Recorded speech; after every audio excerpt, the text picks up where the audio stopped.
bestie, take private lessons with me. I want to talk about some of the biggest complaints that I think folks have with private lessons and how we address them at our studio. First of all, let's be honest, cost. Yes, our private lessons are expensive. Go ahead and email us about our financial aid sliding scale and I will work with you the best I can to make it happen.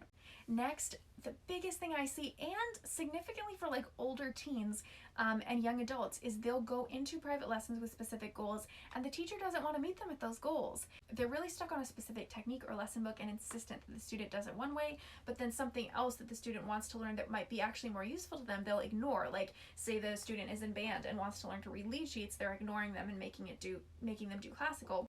I don't like that at all. I'm so happy to work with your interests. Yes, we can introduce foundational concepts, we can keep advancing our technique and our efficiency and our ability, absolutely, but that can be within the realm of what you're interested in learning, absolutely. Next, and I know I've already made a couple videos talking about this, I am so fine with students either working very methodically through a lesson book or jumping around and learning lots of different pieces. I think it depends on your brain and your goals, and I am not one to say you must do it this certain way or this certain way. I want to know what your goals are and we can work out everything we need through that. This one's maybe a little controversial, but it is okay to quit.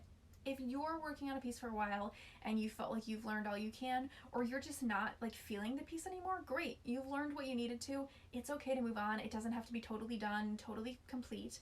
I think it can be great to jump around. It can be great to stick with a piece and come back to it. There are pieces I've worked with for years and years and come back and forth to, and pieces I've quit very shortly after starting them, and I think that's totally okay. Last one, and this one makes me so sad. So many people come to me and say, look, I love piano, I want to get back into it, but my parents or my teachers or whoever was really mean to me or really strict about it as a kid and it really destroyed my confidence. That makes me so sad. I want to be able to build up your confidence. We can get you to a place where you feel comfortable in your practice and you get to feel like you're having that voice and that expression. And we can do baby steps. It can be as simple as, okay, let's just return to the piano and say, all right, we can have these kind of fraught feelings and mixed feelings. We can do a piece that really like calls to you, and just that like gentle exposure to you can practice again. It's okay to make mistakes. It's okay that it doesn't sound perfect.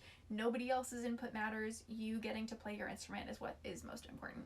So those are some of the reasons and some of the ways that I think the way I teach is a little different, and I hope it can help maybe heal or avoid kind of like those past hurts, because the goal at the end of the day is get to play music, get to be creative. That is so good for you. It's so good for your soul. It's so good for your body.